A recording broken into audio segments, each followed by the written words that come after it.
Welcome back to GTU. Having a pediatrician you can trust to look out for your kids is so important. Dr. Monica Hines is a pediatrician with Granger Medical to walk us through questions we should be asking when we are looking for one for our kids. And Dr. Hines, you practice medicine a little differently. How is that? Well, so my goal with children and with individuals is to just make them as successful as possible. So I try not to just focus on illness or when your child is sick, but really on wellness and how you can have a thriving family as a whole. I see myself as a friend and a member of the team with the parents and the family. So I take all the input together and we make sure the whole family is successful. I liked you right when you walked in. Because you want to feel comfortable. We were saying this is an almost 2 decades long relationship that you build with your pediatrician. What is the scope of a pediatrician's care? So really the scope goes from birth until late adolescence. I'll see children through the college years. Just because you build a really strong relationship, not just with the child, but with the siblings and the family.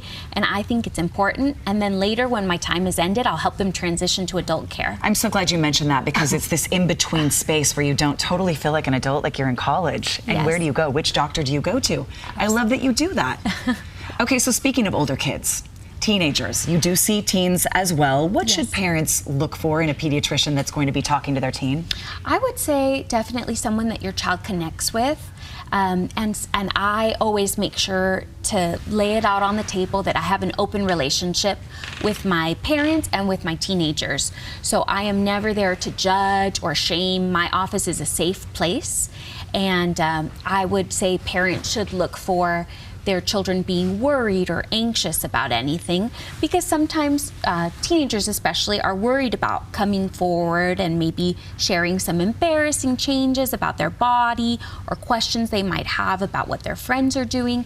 So just really having open dialogue and making them feel safe is important. I love the way that you are speaking about everything and wanting to connect on that family level and knowing you're in for almost 2 decades, like you said. So I'm at the beginning of this journey. My kids are small, and I feel like they kind of assigned me a pediatrician, and I wasn't sure it was the right fit. What should we do if that's the case? Do we need to ask a certain set of questions? Do we need to shop around? I would definitely shop around just because you want to have the best possible experience for your child during their childhood, making sure that they feel heard and loved at home and in the office, as well as you want to feel comfortable asking your pediatrician any question.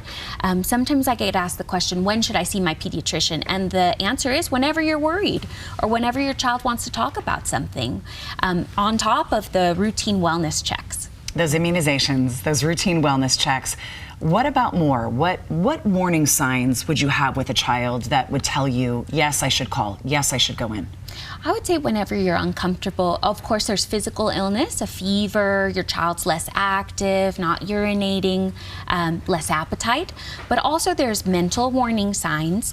A child might not be as outgoing as they were before. You might see that they changed friend groups.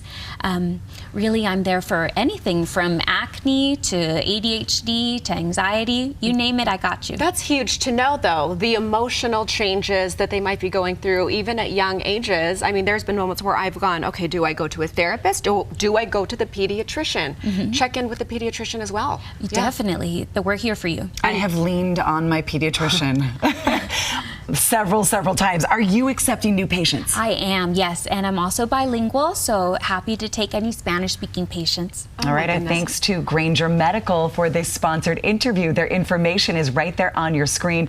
That's the Riverton location and the website. Go to our website for more, abc4.com/GTU. I want to go to you. I mean, even You're me. making a switch immediately. Love. Okay.